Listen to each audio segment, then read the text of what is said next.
Alors, je vais commencer avec une petite histoire. C'est l'histoire d'un vieillard qui se promène, il marche sur la plage et il voit un jeune homme un petit peu plus loin qui prend des étoiles de mer puis il relance à l'eau.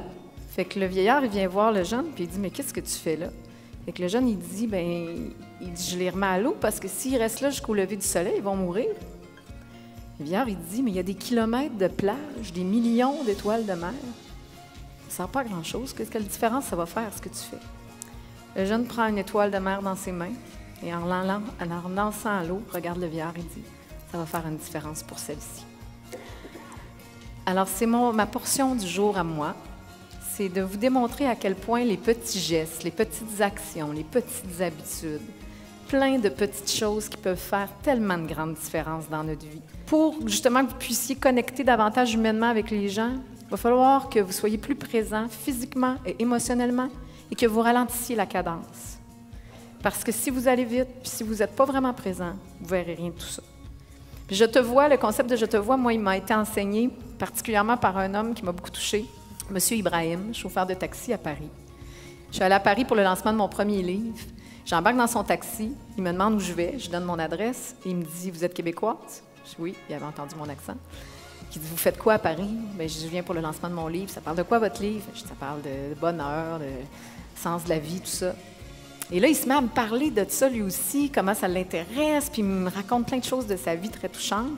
Puis là, j'avais demandé son nom, parce que je demande toujours le nom. Fait que je me dis « Monsieur Ibrahim, je dis, est-ce que vous parlez à tous les clients dans votre taxi comme ça, de choses aussi personnelles? » Il dit « Bien sûr. » Ah, mais là, j'ai dit « Vous me surprenez, parce que sans vouloir faire de jugement, c'est rare qu'il y a des chauffeurs de taxi qui me racontent des affaires de même. Souvent, ils sont concentrés, puis ils ont tellement de clients, puis on peut les comprendre aussi. À un moment donné, ils sont peut-être moins présents, peu importe. » Il dit « Madame Christine, il dit, vous pensez? » Il dit « C'est pas un hasard, là. Pourquoi c'est vous qui êtes embarqué dans mon taxi? Pourquoi c'est moi qui est au volant? Pensez-vous que je prendrais la chance de gaspiller ce moment de connexion humaine-là? Jamais de la vie. J'en profite pleinement.